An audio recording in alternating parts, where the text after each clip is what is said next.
নববর্ষত বর্ষাচক্র দুঃখবন্ধন উদ্দেশ্য নিবিদ্ধ গালে বিশ্বরূপিত কামনায় ইদম তৈল্য পরিপ সরক্ষিণ সবৃত্ত কাশ্যপতি পুত্র শ্রী দেব শর্মা উচ্চতে যতকেন বিধানেন এবং সমগ্র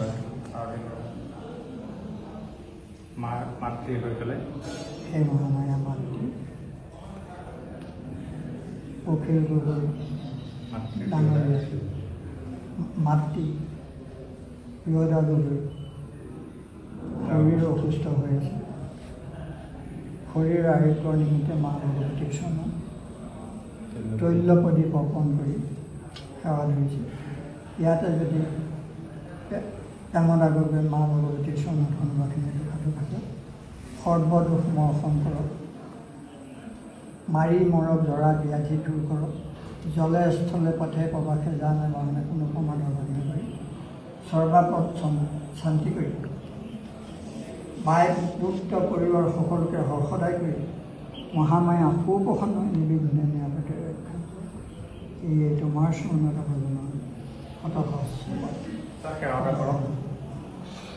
ओम सर्वमंगल मंगले शिवे सर्वार्थ सारिके शरण्यतम गौरी नारायणी नमस्तुते ओम देवी सर्वभूतेषु मातृरूपेण संस्थिता नमो तस्मै नमो नमः ओम जयंती मंगलाकाले भद्रकाले कपालिनी दुर्गा क्षमानन्ति सरस्वती नमस्ते ओम सर्वस्वरूपे सर्वस्य सर्वशक्ति समन्विते भय दुर्गा देवी नमस्ते ओम शरणागत विनाथ परित्राण वर्णकवहपि हरदेवी नारायणी नमस्ते फाल प्रार्थना करके ओके फलाहि मां भगवतीर श्रीचरण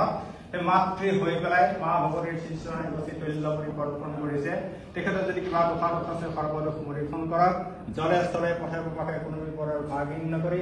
আৰু সেই শৰীৰৰ সুস্থ শৰীৰ কৰি নৱবৰ্ষৰ যদি বৰ্ষাচক্ৰৰ দুখ আছে সৰ্বদোষ মৰিখন কৰি আৰু তেখেতৰ কৰ্মৰ জীৱনৰ উন্নতি বিধান কৰি আগন্তুক নিৰ্বাচনত জয়যুক্ত কৰি সমাজৰ কৰ্ম কৰি আশীষ প্ৰদান কৰি মা ভগৱতীয়ে কল্যাণ কৰি সেৱা কৰি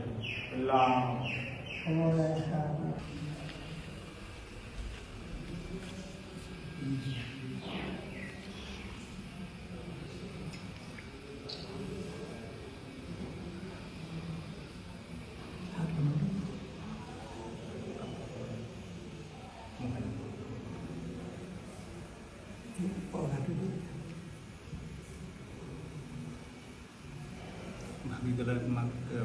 আপুনি নিজে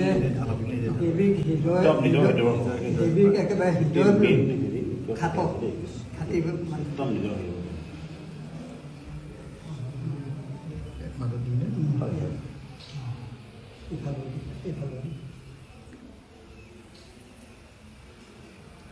ৰাখিব ইয়াতো পাৰ্বতীৰ বক্ষস্থ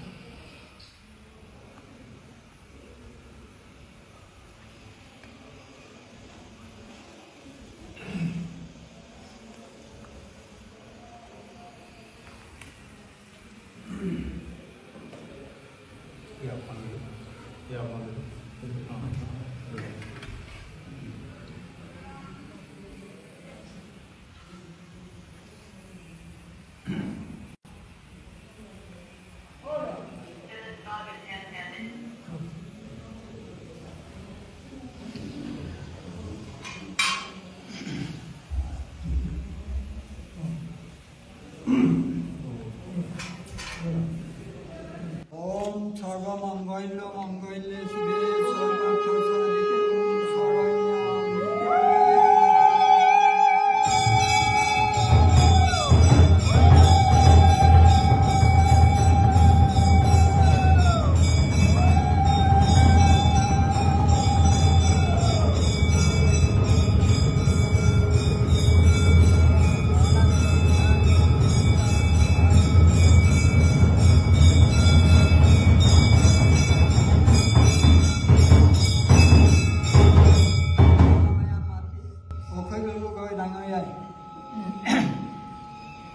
নিৰ্বাচনত প্ৰতিদ্বন্দ্বিতা কৰিবৰ কাৰণে আগবাঢ়ি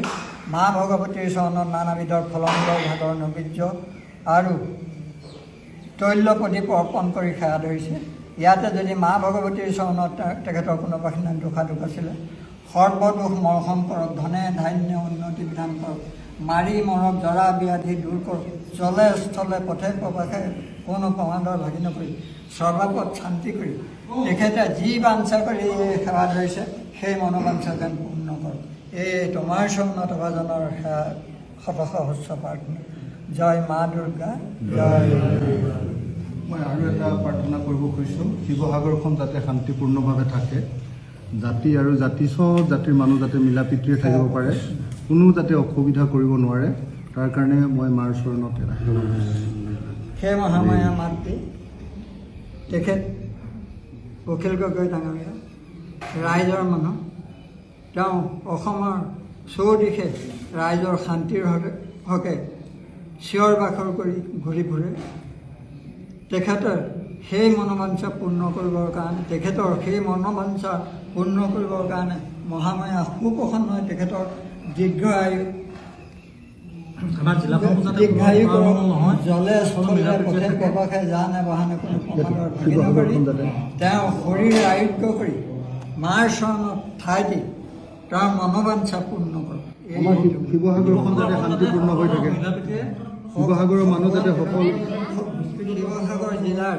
সকলো ৰাইজৰ লগত মিলা প্ৰীতিৰে বসবাস কৰি সকলোৰে মিলা প্ৰীতিৰে ঘূৰি তেওঁৰ যি কামনা যি ৰাজনীতিৰ হৈ আশা কৰিছে সেই মনোবাঞ্ছা যেন পূৰ্ণ কৰে। এই মাৰ চৰণত